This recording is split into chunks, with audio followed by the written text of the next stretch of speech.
Hi guys, thank you so much for the tremendous response for our of Ustaad. చాలామంది మెత్తని మట్టి ఆ lyric ఒకటి, బండరాళ్ళని బద్దలు కొట్టే లిరిక్లు ఇవన్నీ వేరే వేరే వాళ్ళ ఎడిట్లు చేసి పంపిస్తుంటే ఎటర్లీ రష్ వస్తుంది. Thanks a lot.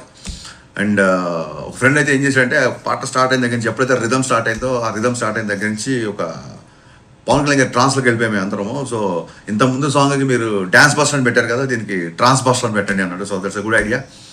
సో ఈ పాట పవన్ కళ్యాణ్ గారి వ్యక్తిత్వానికి కొంచెం పర్సనల్ యాటిట్యూడ్కి దగ్గరగా ఉండడంతో కొంతమంది కొన్ని ఇంట్రెస్టింగ్ కన్సర్న్స్ రేస్ చేశారు. ఒకళ్ళు ఇద్దరు చేస్తే నేను వీడియో చేసేవాడిని కాదు, చాలామంది అడిగారు. సో వాళ్ళ డౌట్ ఏంటంటే, అన్న సినిమాలో పొలిటికల్ డైలాగ్స్ ఉంటాయా, పొలిటికల్గా రెఫరెన్స్లు కానీ అలాంటి డైలాగులు ఉంటాయా అని చెప్పి అడిగారు. సో ఈ విషయంలో క్లియర్గా చెప్పాల్సింది ఏంటంటే, డే 1 నుంచి పవన్ కళ్యాణ్ గారు సినిమాలాగా, సినిమా అంటే వినోదం, సినిమా వేరు పాలిటిక్స్ వేరు అనేది ఆయన డే 1 నుంచి మాకు అందరూ క్లియర్గా చెప్పారు. ఆయన కూడా అదే ఫాలో అవుతారు.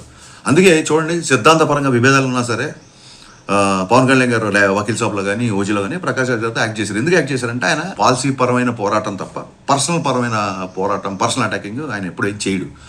సో ఆయన డే 1 నుంచి క్లియర్గా చెప్పాడు, హరీష్ మన సినిమాలో ఒక డైలాగ్ కానీ, ఒక సన్నివేశం కానీ, లేదా ఒక రెఫరెన్స్ కానీ ఏ ఒక్క వ్యక్తి చిన్న పుచ్చుకల్లా చేసినా, ఏ ఒక్క వ్యక్తిని కొంచెం ఇరిటేట్ చేసినా, ఏ ఒక్క వ్యక్తి తప్పుగా ప్రొవోక్ చేసిన, the whole purpose of cinema అంటే వినోదం, the whole purpose of cinema will not be served, అలాంటివి చేయొద్దు అన్నారు.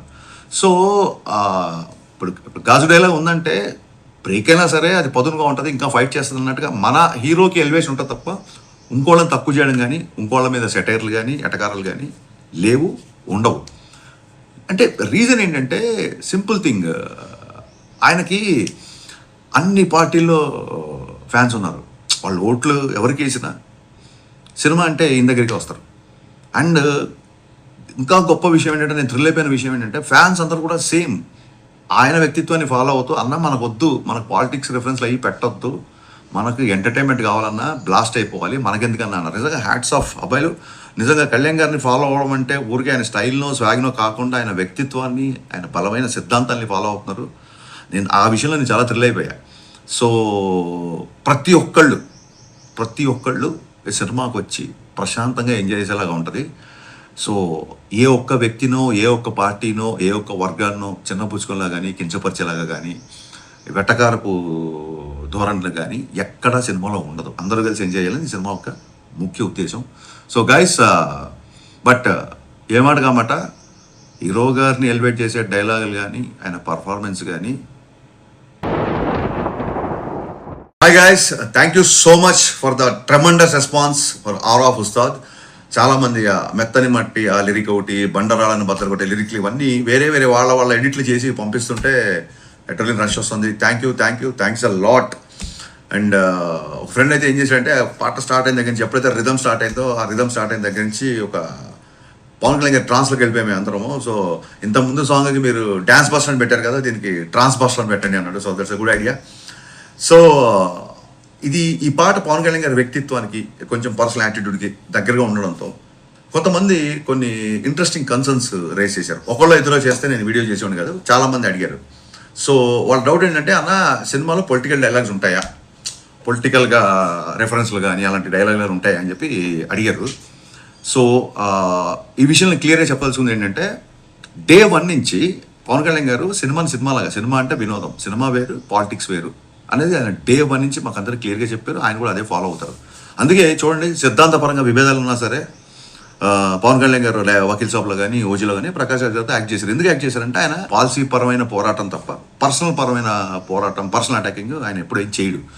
సో ఆయన డే 1 నుంచి క్లియర్గా చెప్పాడు, హరీష్ మన సినిమాలో ఒక డైలాగ్ కానీ, ఒక సన్నివేశం కానీ, లేదా ఒక రెఫరెన్స్ కానీ ఏ ఒక్క వ్యక్తి చిన్న పుచ్చుకల్లా చేసినా, ఏ ఒక్క వ్యక్తిని కొంచెం ఇరిటేట్ చేసినా, ఏ ఒక్క వ్యక్తి తప్పుగా ప్రొవోక్ చేసిన, the whole purpose of cinema అంటే వినోదం, the whole purpose of cinema will not be served, అలాంటివి చేయొద్దు అన్నారు. సో ఇప్పుడు గాజు డైలాగ్ ఉందంటే బ్రేక్ అయినా సరే అది పదునుగా ఉంటుంది, ఇంకా ఫైట్ చేస్తుంది అన్నట్టుగా మన హీరోకి ఎలివేషన్ ఉంటుంది తప్ప ఇంకోళ్ళని తక్కువ చేయడం కానీ, ఇంకోళ్ళ మీద సెటైర్లు కానీ ఎటకారాలు కానీ లేవు, ఉండవు. అంటే రీజన్ ఏంటంటే సింపుల్ థింగ్, ఆయనకి అన్ని పార్టీల్లో ఫ్యాన్స్ ఉన్నారు. వాళ్ళు ఓట్లు ఎవరికి వేసినా సినిమా అంటే ఈయన దగ్గరికి వస్తారు. అండ్ ఇంకా గొప్ప విషయం ఏంటంటే, నేను థ్రిల్ అయిపోయిన విషయం ఏంటంటే, ఫ్యాన్స్ అందరూ కూడా సేమ్ ఆయన వ్యక్తిత్వాన్ని ఫాలో అవుతూ అన్న మనకు వద్దు, మనకు పాలిటిక్స్ రిఫరెన్స్లు అయ్యి పెట్టొద్దు, మనకు ఎంటర్టైన్మెంట్ కావాలన్నా బ్లాస్ట్ అయిపోవాలి, మనకెందుకన్నా అన్నారు. నిజంగా హ్యాట్స్ ఆఫ్ అబ్బాయిలు. నిజంగా కళ్యాణ్ గారిని ఫాలో అవ్వడం అంటే ఊరికే ఆయన స్టైల్నో స్వాగ్నో కాకుండా ఆయన వ్యక్తిత్వాన్ని, ఆయన బలమైన సిద్ధాంతాన్ని ఫాలో అవుతున్నారు. నేను ఆ విషయంలో నేను చాలా థ్రిల్ అయిపోయా. సో ప్రతి ఒక్కళ్ళు ఈ సినిమాకి వచ్చి ప్రశాంతంగా ఎంజాయ్ చేసేలాగా ఉంటుంది. సో ఏ ఒక్క వ్యక్తినో, ఏ ఒక్క పార్టీనో, ఏ ఒక్క వర్గాన్నో చిన్నపుచ్చుకోలా కానీ, కించపరిచేలాగా కానీ, వెటకారపు ధోరణులు కానీ ఎక్కడా సినిమాలో ఉండదు. అందరూ కలిసి ఎంజాయ్ చేయాలని ఈ సినిమా యొక్క ముఖ్య ఉద్దేశం. సో గైస్, బట్ ఏమాట కామాట హీరో గారిని ఎలివేట్ చేసే డైలాగులు కానీ, ఆయన పర్ఫార్మెన్స్ కానీ